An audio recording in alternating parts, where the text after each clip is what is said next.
Hi, this is Tom Shinners from Intrado. I'm Enterprise Channel Manager covering the Southwest. And today we're here to talk to you about some of the E911 different scenarios. We're going to kind of go through some question and answer period. Introduce my counterpart, Travis.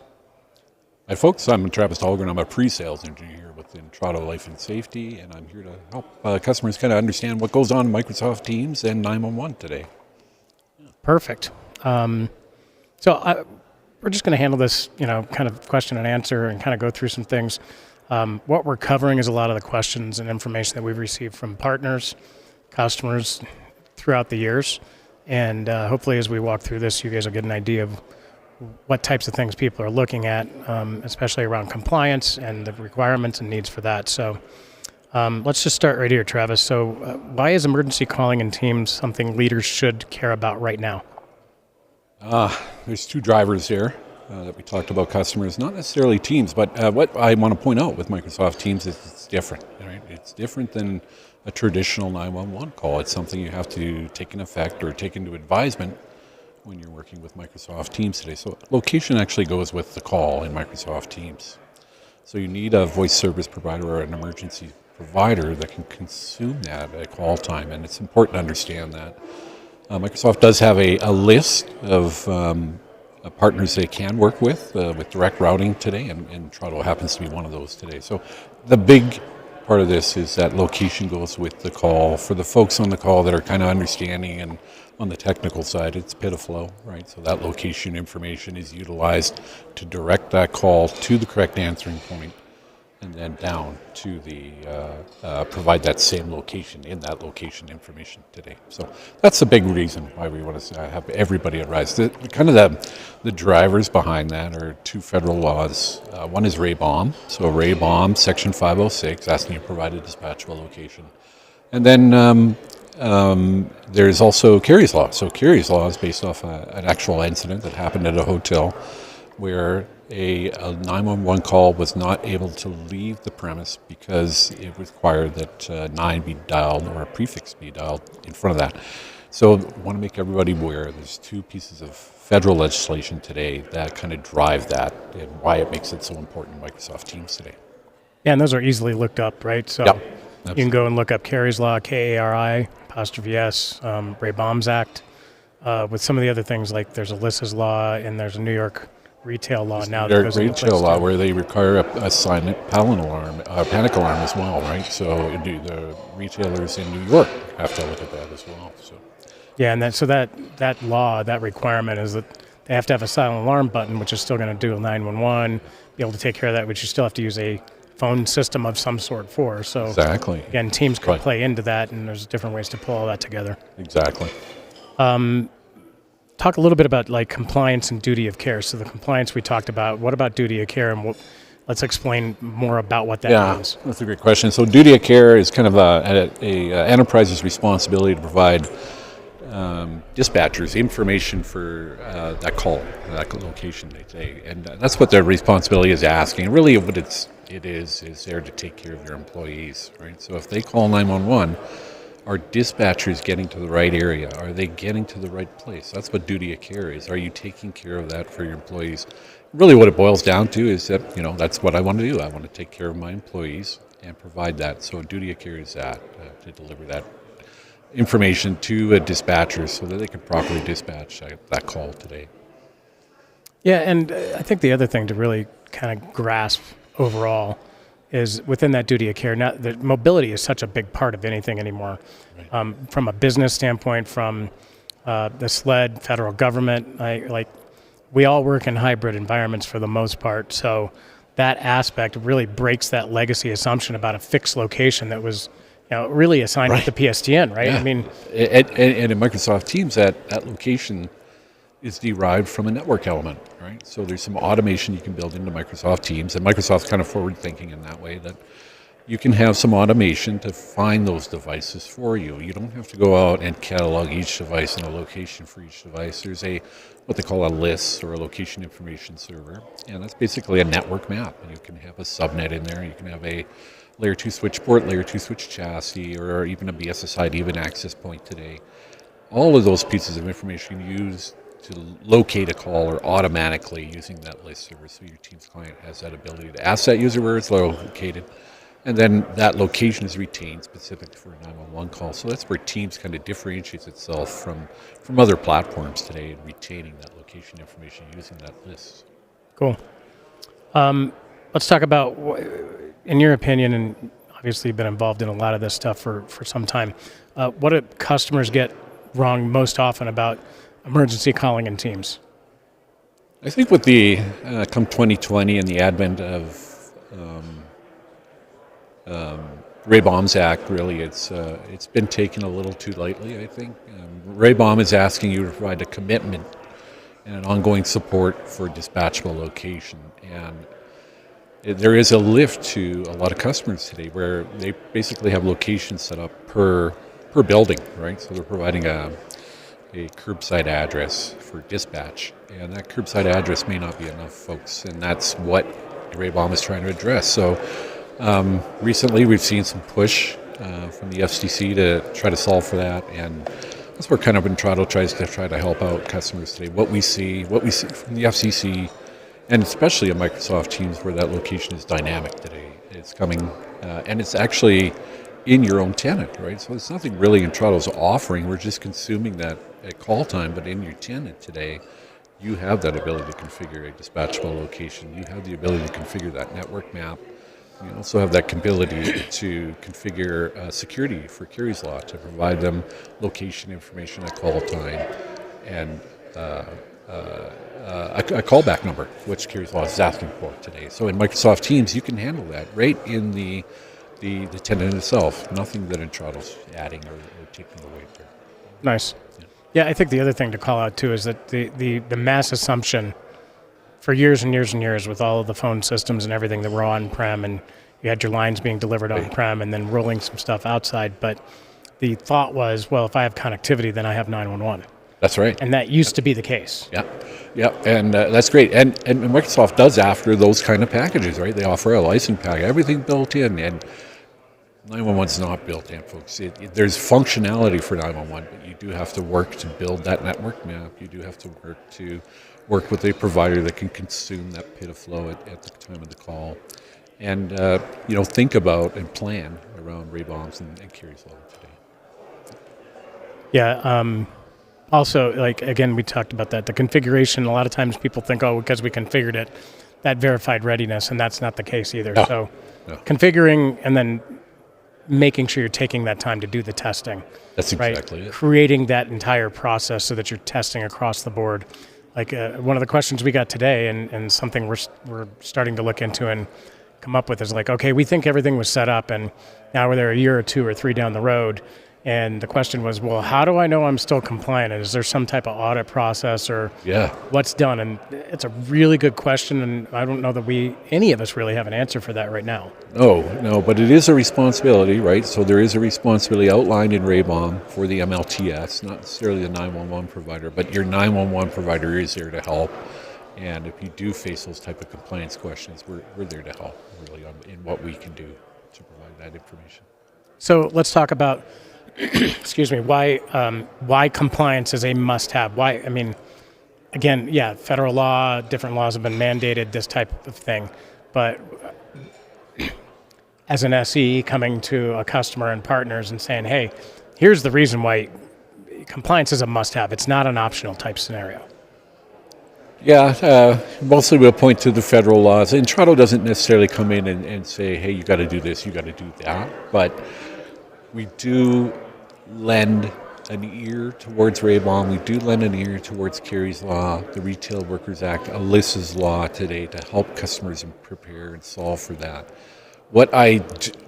Originally, when there was no Carey's Law and there was no Ray Baum, so pre-2020, 2019, 2018, the mandate was we need to provide care for our employees. And really, that's what it boils down to. You want to provide care for your employees, students, visitors, other staff that are on premise today.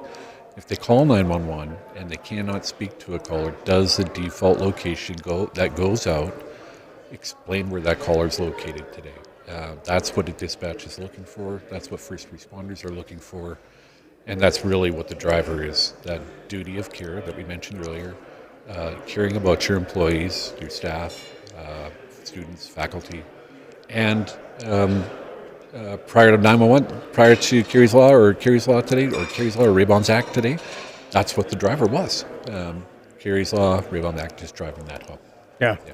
I mean, as a family and extended family, we've had a number of situations over the last 2 years where 911 has been called, both from work phone, mobile phone, home phone, those types of situations. And when you're in that position, not having to tell somebody right where you're at because of the situation or what was going on, but them being able to automatically say, hey, this is where we see you're at, is that correct? That's a massive...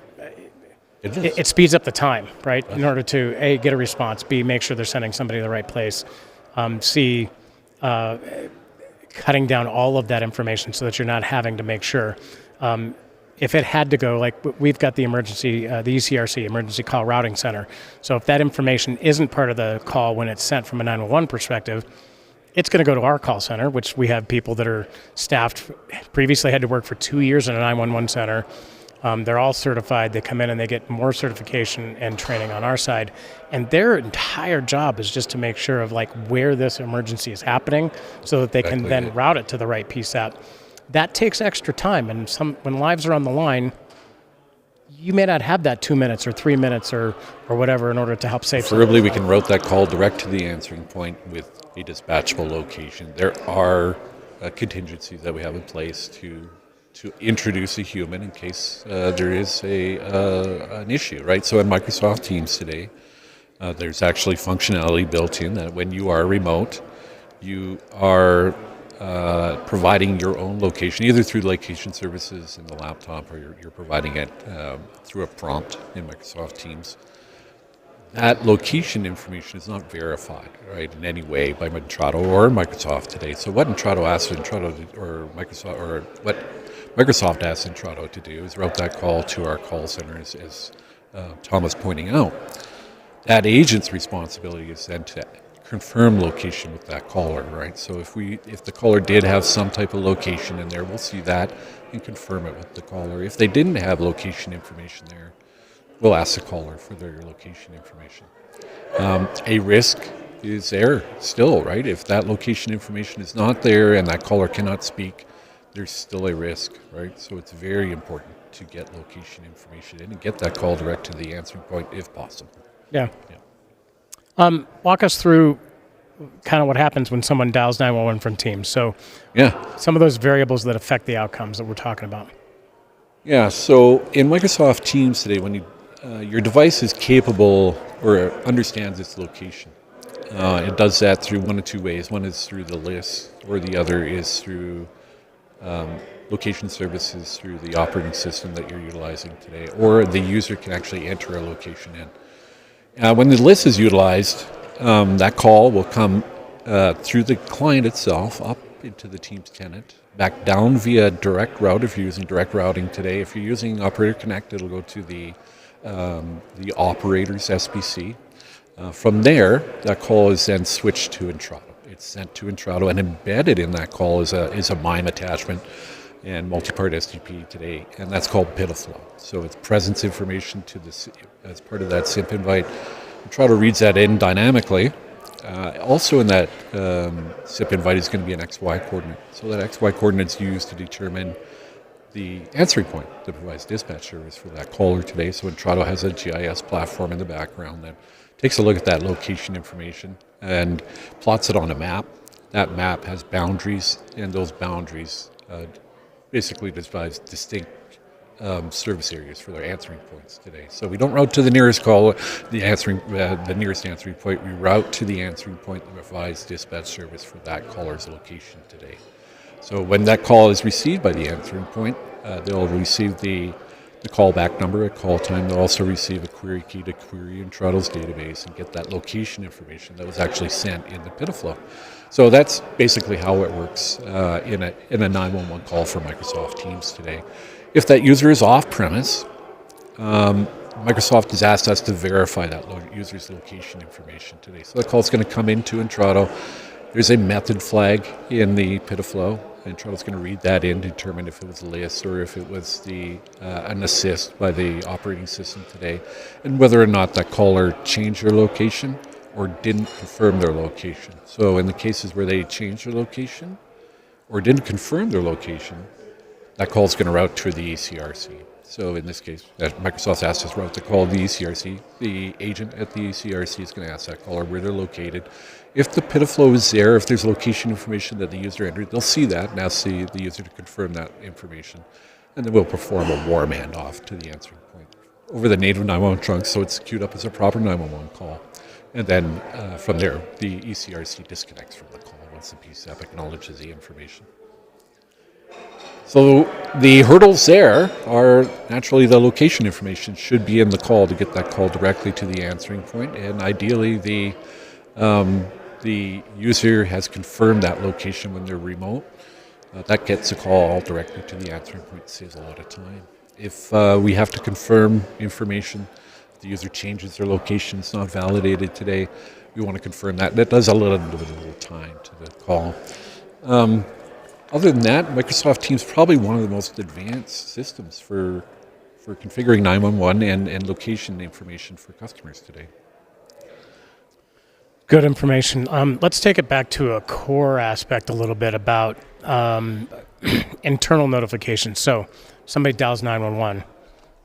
Another aspect of this, not just from going to the PSAP and getting to the right place and having dispatch and all that stuff done, but thinking like campuses, thinking big campuses, whether they're schools, whether they're companies, those types of things. Right. Talk a little bit more about where those internal notifications and response workflows are a critical part of the readiness and how to make sure that those are configured correctly. Yeah, so Tom's referring to Carey's Law, right? So at Carey's Law, you're asked to provide a notification to somebody that a call has occurred.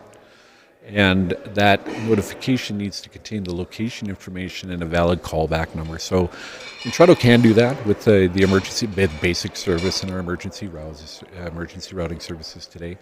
It's also there in your Microsoft Teams tenant, right? So you can configure security desk calling for a particular location or a particular site. You have policies you can configure to introduce and add that security desk to that call, so they're gaining situational awareness, right?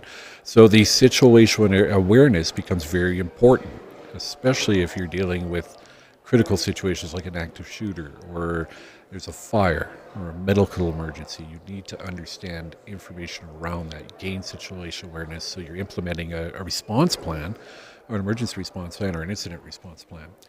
Where Intrado can also help there is we do have an on-premise appliance that can go on-premise and alert.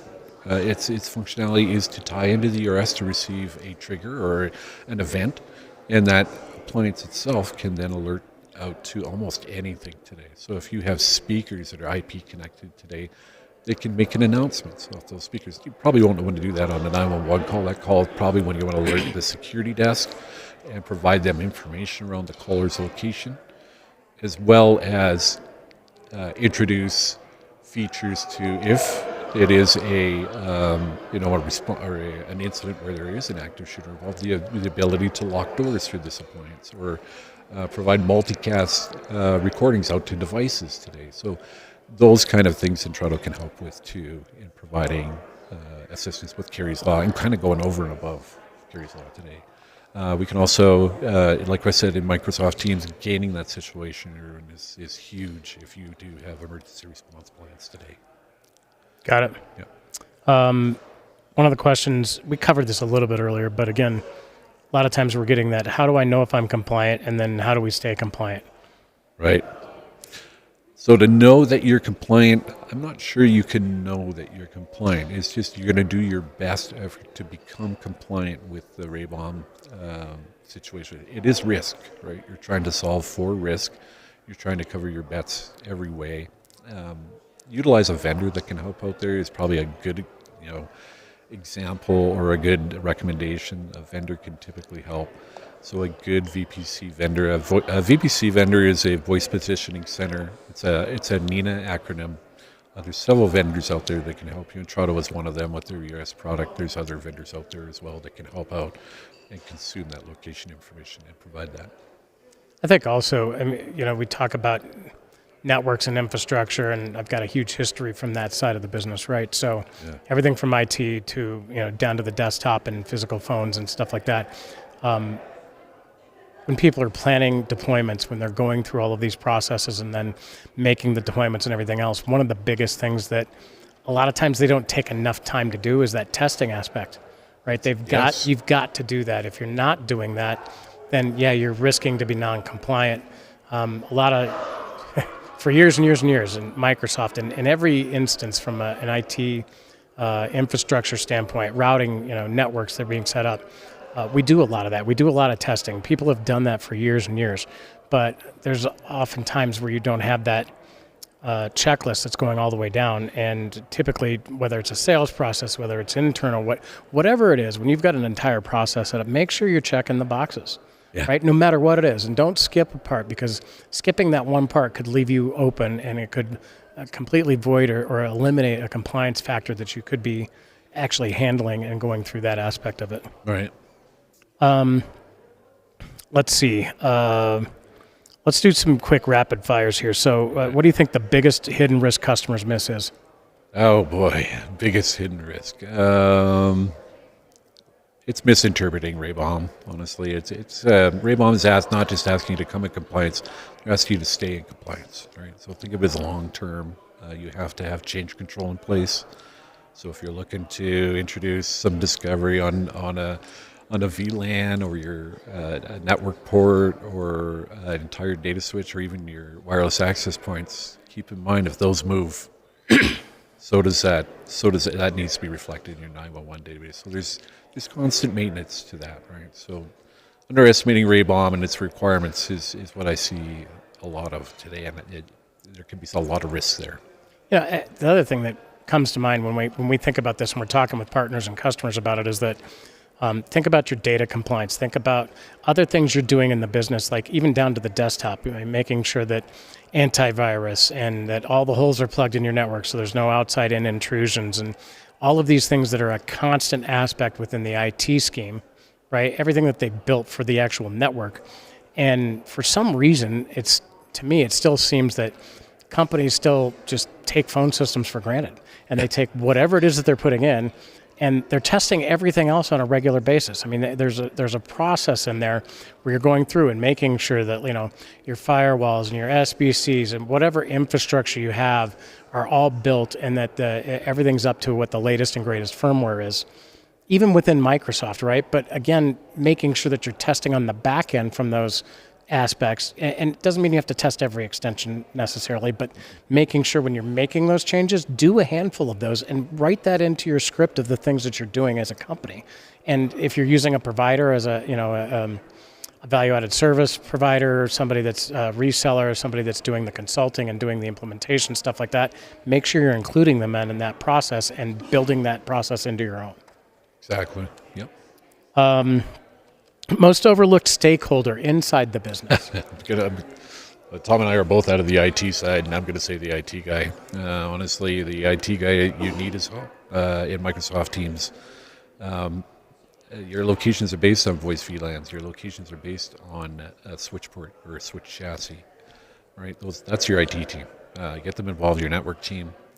They can help out. You're probably going to get some pushback, right? They're not used to having to do change management for locations today, but make them aware. This is how Microsoft Teams works, and involve them. Anything you want to add there, Tom?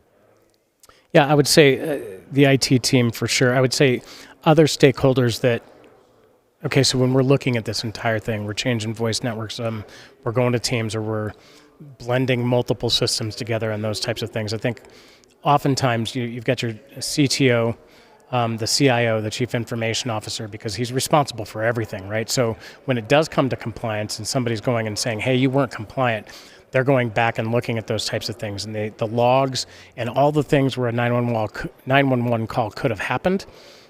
I think that person and that part of the organization needs to be read in and kept completely in the loop for all of this, because again, when you're selecting, and if you're deciding to go this different direction, which most people are at some point here, making these massive changes, and a lot are We see more and more Teams requests and information than we're seeing from any other phone system that's out there.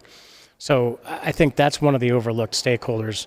And then I'm going to throw this out there, but I'm going to say the marketing person, whoever's running the marketing side of the business, and the reason for that is, look, they're not only responsible for helping to build the company and to build the marketing and push all these good things out there and take advantage of when good press and everything else.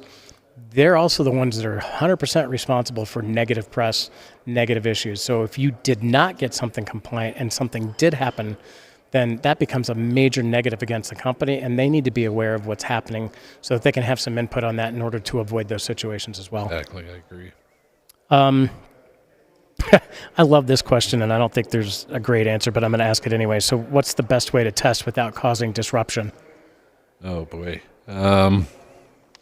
Intrado does offer test services, right? So we offer, as most VPCs do, right? You could dial a non-emergency number to reach a readback system. So from any point in time, 24/7, 365, you can pick up a phone and dial these test digits. Most customers today choose 933. We have customers out there who choose 711, other digits today. You can define that as a dial plan in our side, a test dial plan. When we see the test digits, we're not going to route that call to an answering point. Naturally, we're going to read that to an automated system. That automated system has the ability to read back location information that came dynamically with the call. It has the ability to provide back the callback number. That's very important today for Kerry's Law. And then it does also allow you to record a short message, and we'll play back that message. You can check for two-way audio throughout the system today. So there is testing facilities there anytime too as well. There is a detail logs in the most VPC providers will have that call detail records, so you can see where that call went, what location information was associated with that call. You can also see, if it went to the ECRC, what was the location information the ECRC saw. All that information is available at a customer's fingertips through logging and reporting. So these pull logs, reports, pay attention to calls that go to the ECRC, pay attention to misdials as well. There are solutions for misdials out there today. We can offer solutions for that. Yeah, agreed. I would say also like that testing phase where we can set up a different number besides 911. Yes. Not only are you testing the voice aspect, but we talked earlier about the fact that you're testing that to make sure that there's two-way audio. All of that part is working flawlessly. And then we can also set up the capability for those reportings. Like who else was being told that a 911 call? So that internal reporting and that internal notification aspect is very important to make sure that we're testing that. So again, we can blend all that in from a number that we're designing that's not 911, but to emulate what an actual 911 situation would be. Exactly. One myth you'd like to retire? 911. It's not just a day one effort, folks. There's day two, and with the federal legislation, you have to be in compliance with that as well. So it's not a set it and forget it. It's a set it and make sure you pay attention to it going forward. Yeah, I think from my perspective, and an overarching one is the myth that the carrier provides it. Yeah.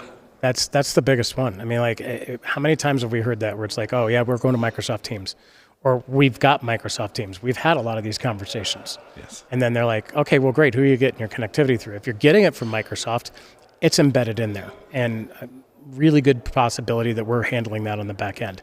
If you're doing direct connect and you're bringing in your own connectivity and building all of that stuff, it's your it's always still your responsibility, but now you have to have a vendor that's being able to provide that. That's right. All right, so I think you have a couple of questions. I do. For me. You bet. From your perspective, Tom, what's the biggest obstacle partners run into when positioning emergency calling the right way in Teams phone system? Yeah, I think there's a couple of things with that. One is that looking at enablement versus compliance outcomes and discussions. So again, partners that I'm talking to on a regular basis, typically you're doing a lot of different things, right? Microsoft and other aspects within the customer's organization and with their IT stack. I talked a little bit earlier about how we're so focused on firmwares and all of these different things, and making sure that softwares and everything else are up to date, and they've got an active process that they're going through and checking it, and then they come back around and you build this circle that you're continuing to do that process with. The assumption is that that's going to be continuing to be that part of it. The compliance aspect of it is huge. So partners, you're having these discussions about compliance and protecting their data and doing all these different things with the customers. And the one thing that I still continue to not hear is about compliance with 911. Yeah. You need to cover that. If you're not asking the question, you're doing yourself, you're doing the customer a disservice. And realistically, at the end of the day, if you're the consultant and you've been involved in this and you helped set up a Teams environment and you built all these things, but you didn't get the 911 in, the customer's responsible, but there's a very good possibility that you could be responsible as well. Exactly. So emergency calling also, a lot of times voice services. Honestly, when we're making migrations on IT and infrastructure and doing all those things, or I'm going to say even when customers are relocating, for the last 30 years in this industry, it seems like the last thing everybody always seems to think about is your connectivity and your phone system. And now, because everything is the same across the IP backbone and how you're designing and building it, that needs to be one of the first things that you're thinking of. Again, when we're relocating, all of this has to be remodeled and rebuilt so that you can hit that compliance. I agree. Yeah, exactly. Next question. You and I have seen a lot of scenarios. What are your go-to discovery questions that quickly reveal whether a customer is at risk? So really the first one from a partner standpoint and talking with the customers, like, where do your users physically work? Pandemic, we all started working from home realistically, right? There were a handful of, what we called, I forgot the word that we were using during the pandemic, but emergency responders and, critical infrastructure. And those people had to report to work, but everybody else was like, stay home, don't go anywhere. And so business still had to get done, and we were still doing that. But that's one of the questions right off the bat is where are they working, and are they hybrid? Do they work physically in a place for some time? Do they move? Do they relocate? All of those things could have an effect on where whatever they might be dialing 911 from could make a change. Again, another great question is who is being notified when when somebody dials 911? So, and I'm going to say, combined with that, we start thinking users, right? Because Microsoft, everything to us is users. It's all user-based, right? But we used to talk about it as extensions because there were phone systems. So users and extensions are kind of synonymous with each other now. It may be a phone that's in a hallway. We're in a hotel, right? So there's a handful of phones that are emergency phones that are around this facility.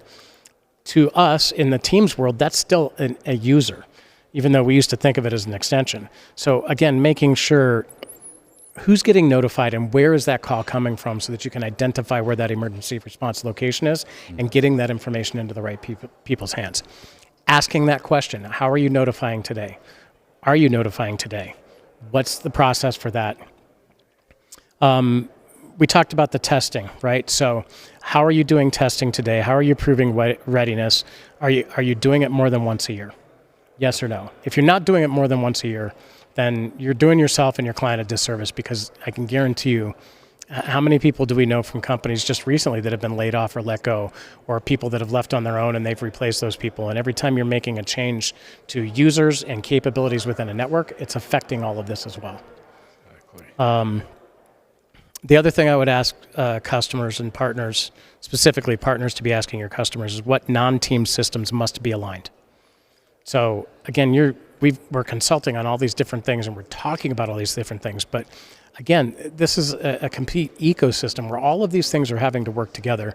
So finding out what systems need to be aligned in order for all of these things to happen, and are you digging into that? Ask that question. If the customer doesn't have an answer for it, there's an opportunity there. Yeah. So dig in, start getting that information, and then work with us, work with other providers that are in this space. At the end of the day, our job is to help companies and partners get compliant and have 911 so that we can help save lives. That's it at the end of the day. Okay. Next question here. Where do MSPs deliver the most value? Assessment, deploying, ongoing management, or incident readiness? So I'm going to say yes. All the above. Ongoing operations. So I think, again, a lot of times with companies, and we're not bringing in people. Look, back in the day, we used to hire within companies, within enterprises. We hired a huge staff. They were running the network, and we had a huge staff of folks that were running a specific aspect, like the phone system, and we had another staff of people that were doing other things. And it became increasingly more expensive to be able to hire people and continue to get them certified and continue to get them to the level that they needed to be in terms of operating whatever that piece is that they're operating within the infrastructure within the company. We've now gone to more of an outsourcing, right? I mean, we're doing more of that. We're not necessarily building it in a physical environment within the facilities anymore. Now we're using cloud-based capabilities, and we're leveraging other companies and partners. Again, I think that's where those MSPs bring the most value. And if you're not setting up a regular testing aspect and that ongoing operational, look, you did all the work, hopefully the right way when you were setting it up and working through that with them. But making sure you've got that check-in. We're already doing it. Like I said, software, anytime you talk to somebody in IT and they're talking about software and firmwares and stuff like that, we're always making sure those are up to date, right? So are you doing that with 911? Are you verifying that information is correct and the compliance is being worked? I would say also that repeatable process we were talking about. And then from the very beginning, right? I'm sorry? Okay, good. The other thing that is, again, asking the questions. You guys are coming in as partners. You're coming in as the experts in particular areas and aspects. If you're not asking all of the questions regarding all of these, and especially because communications, everything's converged now. It's all going across one network. So even if you're not representing the product set and those types of things, show yourself as being one of those experts in the industry that you're asking the questions. And then if it's not an area of expertise within your company, we got plenty of partners that are out there that do that. Probably shouldn't say do on the air, but you know what I'm saying. Find enough of them that can actually come to us, come to me, say, hey, here's what we've got. We're really not focused in this space, but we've got a situation where we found out that compliance is an issue, or we found out that these things aren't being asked, and then bridge in a customer, bridge in another partner in order to bring that together.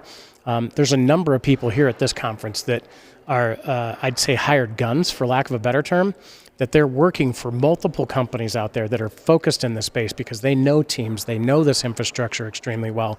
They're there in order to help those types of companies that really this isn't our focus. But you can bring in a hired gun who's an expert in order to help do that. And I know some of the people, you do, there's a bunch of people here at the conference. And for those that are sitting at home and or work and streaming this and understanding it, you probably know people too. So I would say that's a huge area. Yeah, there's lots of people out there that want to help. Last question here. What are the most common misses you see in the field? Let's see. I mean, the most common misses, the assumption that there's a static IP address for any users. Most of them, when they're remote, it's going to be dynamic. So it has to be built and designed physically around that. There's no internal notification path. Or again, in the past, it was one system. The big miss that I've seen, and this is typical across a large number of customers, is we have a multi-area campus and we've got a legacy system that's being supported. And we built the network so they're all working together. I'll use an example we had this last week with a high school and a district, and there's 8 buildings in the district. And I got the phone call, and he's like, here's the problem. He goes, every time we dial 911 from one of the other locations, the dispatch center is the primary location. Like, well, yeah, it doesn't work, does it? And so having that conversation and focusing on that to say, that's a big mess. Like, just the assumption that we put all of these things in doesn't mean that it's taking care of it.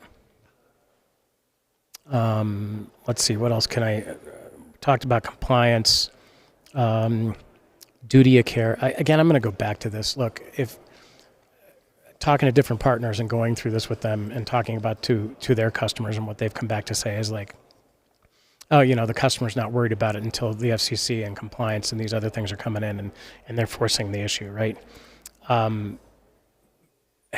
In my humble opinion, okay, do I speed? Occasionally. The law is the law, right? That's 65 miles an hour on the highway in certain areas. It's 75 miles an hour in other ways. you're taking the risk of running it if you're going above the speed limit until you get caught. And okay, so you get caught, you pay the fine. In this world, if you're running that risk, that fine can put you out of business. It's there's also a consent decree that can come down with that from the FCC, and they basically take a good look at how you've come out of compliance, and they'll be looking for you to come into compliance and building a plan to come into that compliance, right? So they're effectively telling you what to do instead of asking you what to do. Yeah, agreed. Yeah. Yeah, I think from a customer standpoint and a partner standpoint, look, I mean, we talk about all these other things. I keep going back to it, like, the firmware and the protecting your data and all these things that have become realistic over the last several years. We hear about it all the time, data breach here, data breach there, and all these things. It's negative press, right? And then they're doing all these things in order to fix those gaps. And I mean, I think this year alone, we're in May, right? I've had 6 letters that have been mailed to me from companies that had my information, from medical to credit to everything, to say, hey, our database was breached. And all of them are paying all this attention to doing all of that. We don't hear as much, with, hey, somebody dialed 911 and they didn't go to the right location. I don't think it's not being promoted or it's not being found in the news as much. But the fact is that it's happening every day. And if you're not doing what you need to do to make sure that you're meeting that duty of care, hitting the compliance, at the end of the day, just ask yourself one question. If your family member was at the office or if you were a customer, you're just a person walking into a hotel and you picked up a phone because something happened and you have to call 911. If that's a person that you love and care for and they can't show up and it's cost them an extra 3 or 5 minutes, which could have been the difference of saving a life, is that really worth it to you? Not to me. No. Well, I think that's pretty much our time. Thanks. This was fun. It was fun. Yeah. If you guys have any questions from an Entrado perspective, you can reach out to me. My email is tom.shinners, SHINNERS, @entrado.com. It's probably the easiest way to find me. You can look me up on LinkedIn. You can look up Travis on LinkedIn. You can reach out to us, send us a message that way as well. And we'll be happy to help you and talk through this. And if you're customers, and we'd like to know who the partners that you're working with that's been most focused in that space. And partners, if you're not associated or working with us today, reach out. We're here to help you and help build your business, obviously from a profitability standpoint and other areas of things to sell. But most importantly is to help push this along. It's so important. And there's a large portion, multiple double digits out there that are not compliant within the business and enterprises today. If you're at the show, we're at booth number 22. Come see us. Yeah. Down as you come in the doors, we're down on the right and all the way to the end. So appreciate it. Thank you. Oh. Thanks to the guys here from vNext and for allowing us to do this. Hopefully this was helpful to some folks, and we'll look forward to catching up with you soon. Yeah.